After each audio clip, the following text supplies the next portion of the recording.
Hey there, StarCraft fans! It's Falcon Paladin coming at ya with yet another edition of StarCraft 2 Legacy of the Void. Today, it's going to be a match between Stats and Serral from Stay at Home Story Cup. In the bottom right, it is Serral, our red Zerg player. On the top left of Deathaura, it is Stats. These players honestly need no other introduction. Alright, so we have Terry the Overlord scouting out, just heading across to the Overlord perching spot on this map, just right about here, maybe over here. Check and see how many gases the Protoss takes, and this probe is gonna block the hatch. Hey Bill, hey Bob. Block hatching duties. Yeah, I know. I'll just go ahead and set up over here if it's all the same to you. Sounding like Eeyore. Yeah, it's sad. Alright, well, not cannon rushing or anything crazy like that. Question of the day is, what is Stats going to try to do to slow down the Zerg player who is Serral? The answer is, we don't know yet. Could it be Oracle Harass? Possibly. Could it be a Void Ray opening? Sure.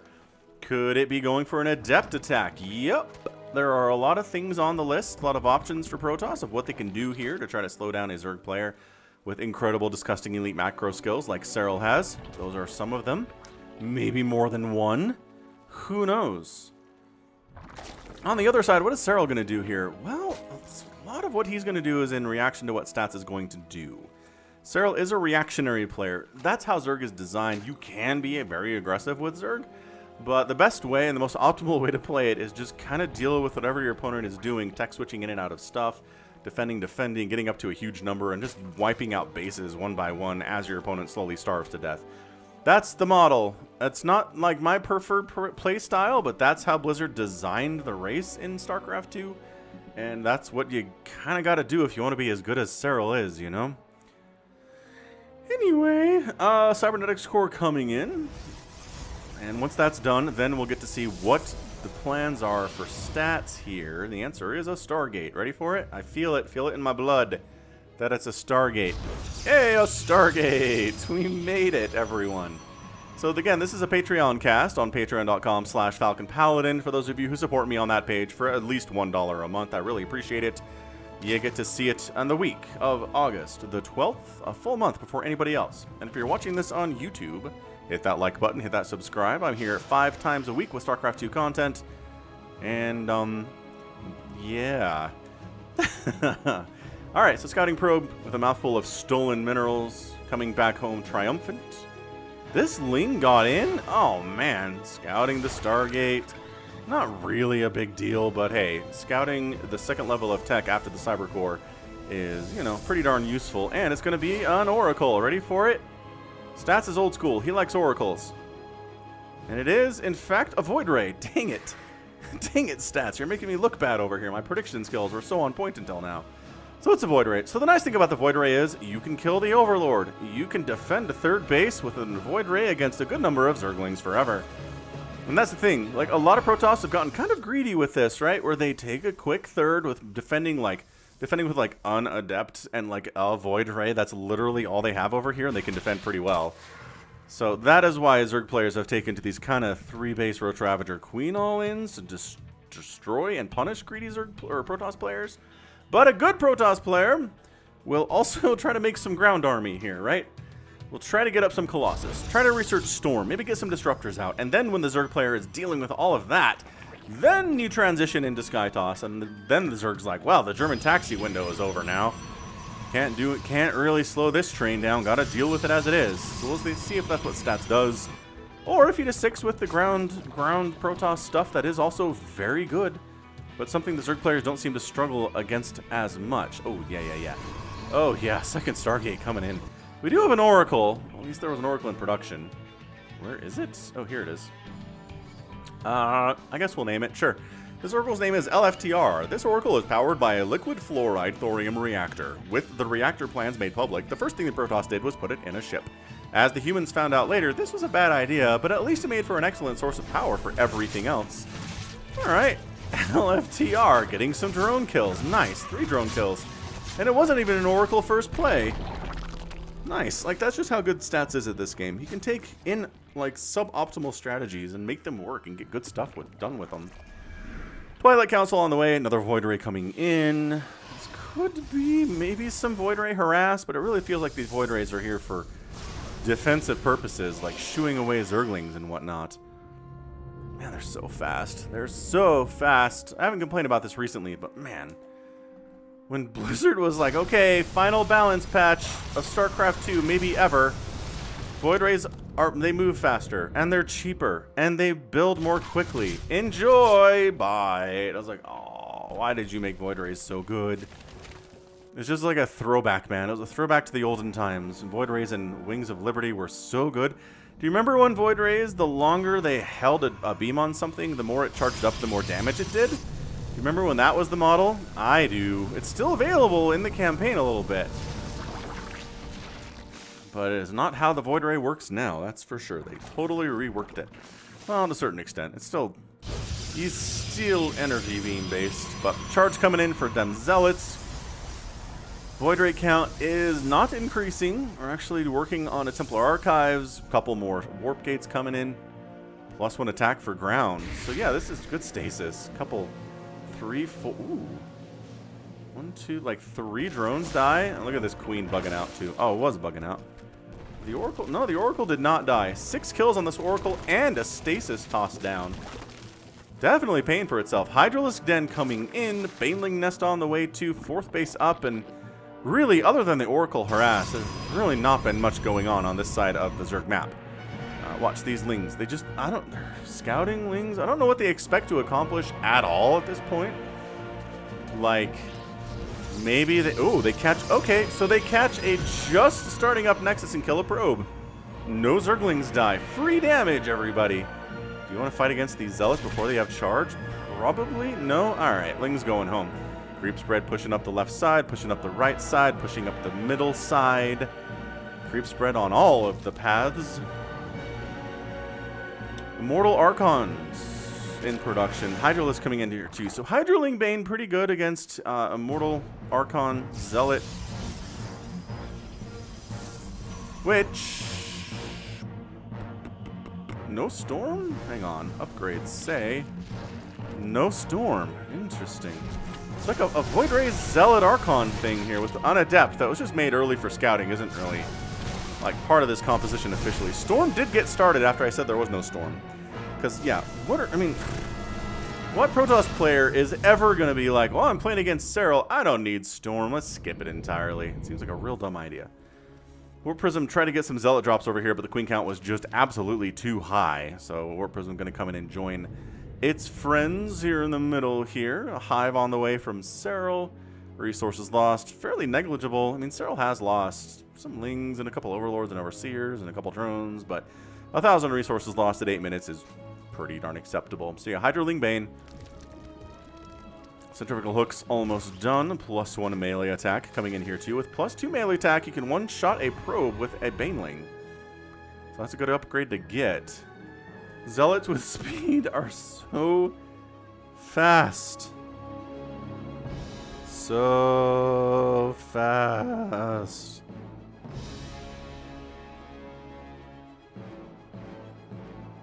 Sure what was down here, but that base did not happen. Warp Prism comes in and evacuates and gets out of there. Them Zealots took some hits, but I'm not sure they did any damage necessarily. Alright, so 4th base done, obviously. 5th base probably in the works, maybe expanding over here. It's a little bit dangerous to take a 5th on this map. It's a little bit further away from everything else, and that's generally the idea in map design, right? Is you don't want a 5th base to be easy to take, because that would be stupid. Got to be harder to take and harder to hold. There's your fleet beacon. So, alright. So, I mean, at this point, it wasn't even much of a ground army, really, right? It was a couple Archons, a couple Immortals, some High Templar, just enough. Again, just enough to make it kind of hard for the German taxi thing to work. Or for a creep walk to work, right? This map's not particularly great for it either. I mean, this is a narrow choke protecting this base. There's a ramp you have to go up if you want to get this one.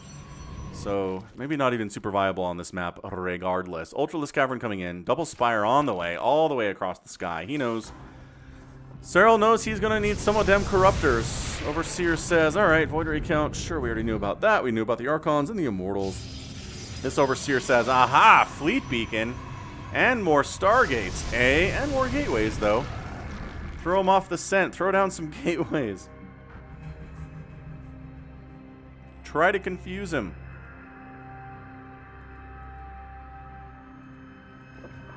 Creep spread pretty good. It was obviously knocked back from the side ground a little bit. We need to push it up there.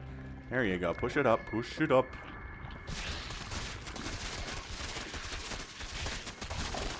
Take this, rocks.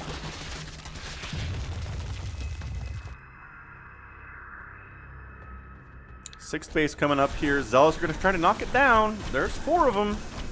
But there are Zealots with, or Banelings with speed, so no, all of the Zealots die. Speed versus speed. Who's going to win? The Banelings do. Get out of here, War Prisoner. No one likes your style. You're dead when the Corruptors come out anyway. There's Corruptors in production. There's a Greater Spire on the way.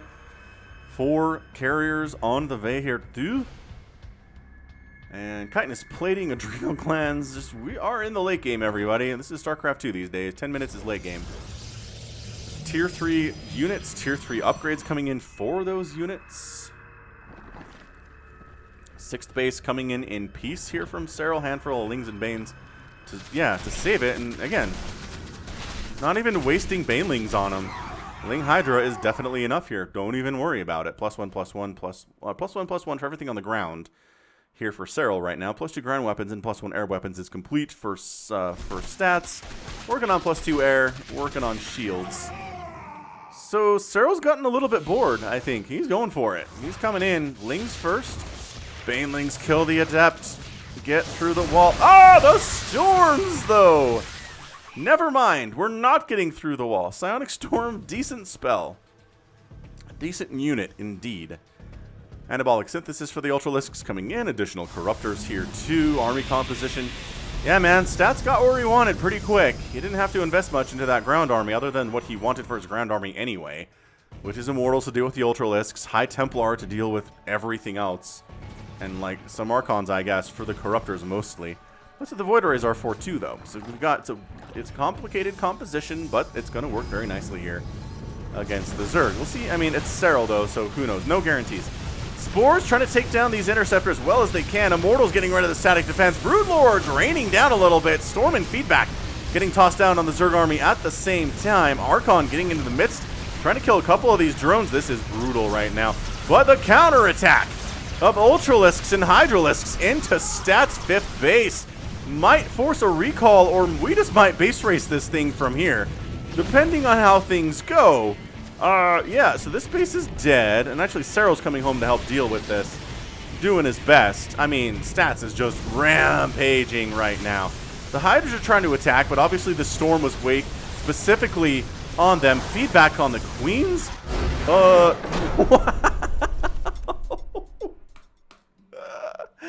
And Stats very quickly wins game 1 of our sneaky twofer here today between these two players. Dang!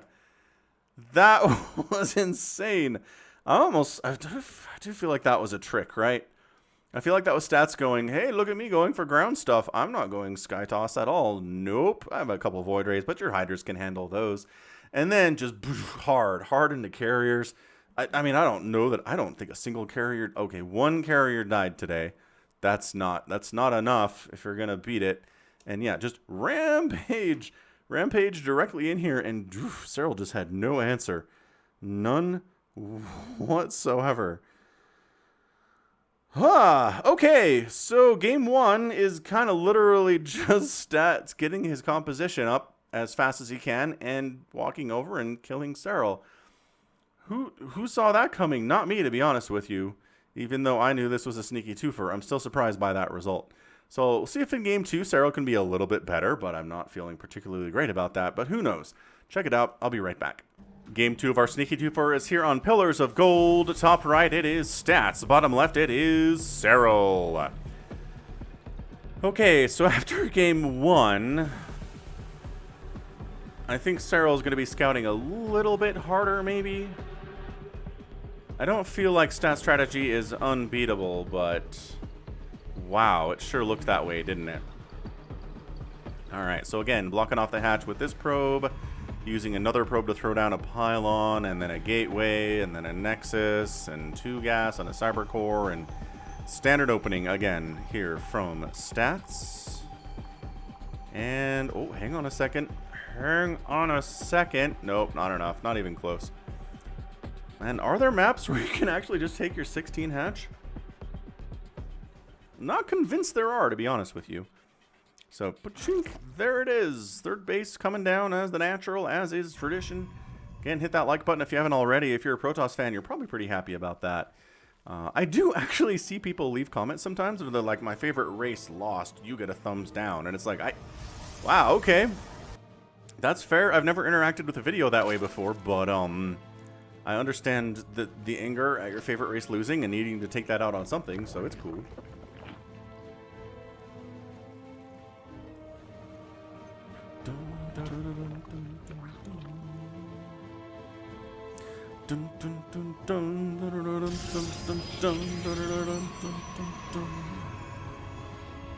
Just quick plug for the Falcon Paladin store. Check it out, falconpaladin.store.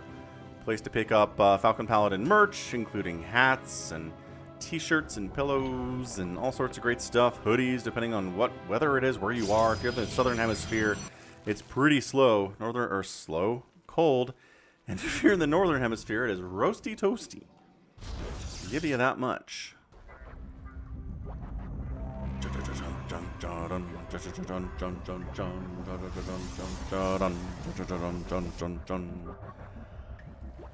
Alright, man. Stats. Just cool as a cucumber.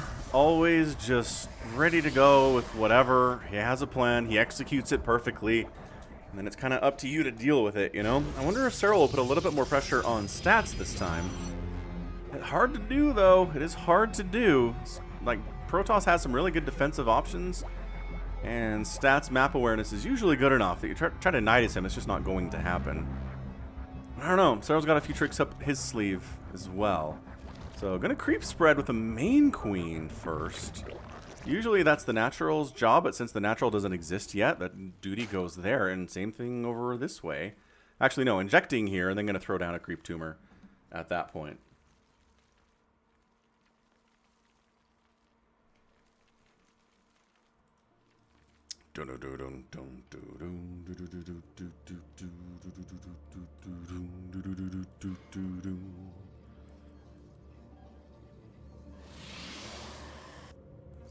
So traditional, oh, 2 adepts. So not quite traditional. 2 adepts are coming in here, which will necessitate a little bit of queen defense right now. Okay, so holds the ramp, so you can shade through. And 2 queens firing away. Get the drones out of there. One of the drones didn't get out of there. Ooh, and the adepts decide to leave before they get murdered. Good timing there from stats. Void Ray, again, also... suppose also very, very good against incoming roach attacks. Like 3 roach, or like 6 or 7 roaches. Like a Void Ray is just going to burn those down, you know? So far so good. Oracle on the follow-up for stats again. So pretty much the exact same build he did in game number 1 of Les Sneaky to Faire.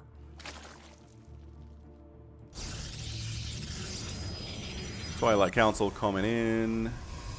And yeah, I mean, this is so darn similar to what we saw from stats in game 1. And Serral's doing Zerg things. It's not like there's anything crazy what he's doing either. Like, not a super fast lair. We don't see a Roach Warren, right? No Baneling Nest, just really droning up. Trying to hold this thing with spores and queens and Zerglings, and so far it's worked. I mean, he hasn't really died early to stuff with this.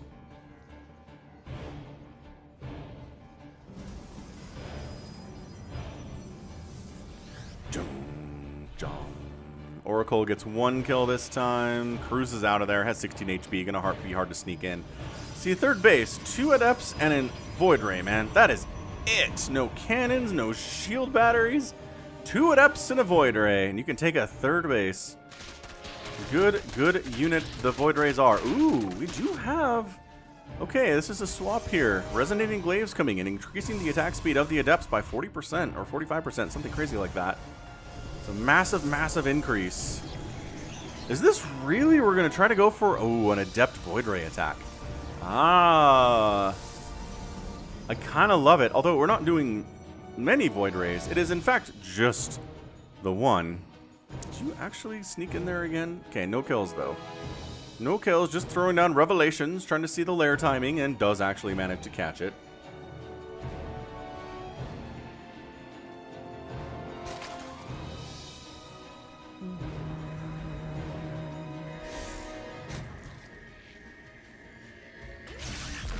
Great reaction on the Stasis Ward. We do have... Okay, the Queens are walking. So here we go. Ooh, I don't know if Resonating Glaives was the right thing to do here. Like, there's... Adepts are still not particularly great at dealing with Queens, even if they have a Resonating Glaive. The Shield Battery Snipe is delicious as well. Okay, Shield Battery... or rather, Resonating Glaive Adepts are like, well, if your Queens are gone, I guess we're just going to come in here, stop all mining at your third base, maybe murder a couple more guys. Because the Queens are absolutely committed right now. Void Ray count is the one. There are a bunch of Adepts. They did recall home, or some of them recalled home anyway. Nice. Oh, beautiful force fields. Keeping that Ravager trapped and killing it. Third base is in a lot of trouble. These Adepts do get wiped out. How many drones have died? 2. And yeah, Roach Queen Ravager here going to get rid of the third base of stats. That doesn't feel game-endy to me, though. Like, it's going to be hard to get up this ramp. But the third base of income getting completely removed is a problem. The Adepts shading across the map again, though. Wow, these Lings can't do anything about this. This is an insane match. So third base done. Queens are going to walk back home. But, I mean, if you're the Adepts, do you maybe just try to burn down this hatch with your Resonating Glaives? I know it takes a while. I get it. I get that it's not easy, but, like... Okay, we're walling up. We're walled up here, but look how fast they burn through Zerg buildings. Yeah, all right. Buying time! Buying as much time as you can possibly buy. Adepts decide... Oh, they do shade into the main base, though. 16 drones killed. 16 men on a dead man's chest. Yo-ho-ho and a bottle of rum. I don't know why that came up. Goodbye, Queen. Goodbye, Lair, quite possibly. I don't even do the stasis here. Blocking the... Oh, that's so mean. They can't possibly get the Lair. Ugh, 18 drones have died. Dude, they're going to get it. They're going to get it. Some of them are going to die. Yeah, there we go. They're down. Adepts are here to fight and then get the recall out. Couple of them died, but man, recall is such a good spell. Such a good unit. So sure, you knocked me to 2 bases, but I knocked you to 2 bases, including your main. Serral, I'm getting my third base back up before your main base is even replanted. It is income to, yeah, look at favoring stats a bit there. Makes sense.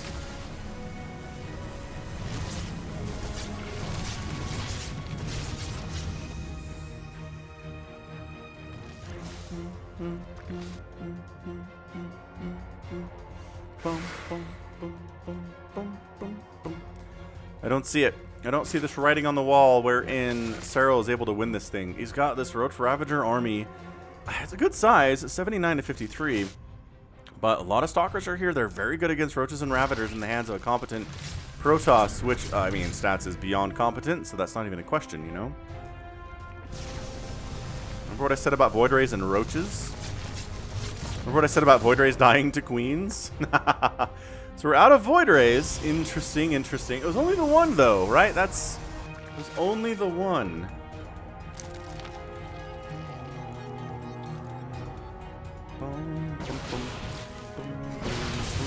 Queen down. Force fields preventing pursuit. More force fields preventing pursuit. Ravager good, but it still takes a while for that corrosive ball to go up and then come down and get rid of the force field. So main base is back for Serral, but he remade the lair, which is nice. Adepts, do not finish this shade. Don't do it. Don't. Ooh, that was close. That was really close on those Adepts on that finishing up. Robotics Bay coming in, and we've kind of settled down a little bit, but man, Serral wants blood. Serral has not replaced his drones. He's up 30, 23 supply. In overall army supply right now, Disruptors are coming out. The Queens are back. The Queens have gotten some good cardio today. The Queens have taken the trip across the map once, and now they're coming. They went back home, and now they're back again. Immortal, get out of there. Roach Ravager just desperately trying. The transfuses, are they available? Yes. Transfuses are going down, but there's so much damage. Shield Battery overcharges up. And I think once the Roaches and Ravagers are gone, the Queens are not going to be enough here. The blink back is beautiful. Out of stats and good game stats. Ends up taking the 2-0 win in our sneaky twofer today. Wow. That was absolutely insane. What a beautiful, perfect Protoss game. Wow. That was pretty great. Man, 2-0 stats. Woo! Protoss sometimes looks easy when stats is in the game. That's for sure. All right, so 20 drones died, 1 probe died, 1 Nexus, 1 Lair died as well, 22 roaches. And yeah, let's just watch this. Watch this army value here, right? So we get 108. We're just gonna like ×2 this. 108 to 74, right? And he's making stuff back home too. But like, look at this. That army value just never goes down for stats.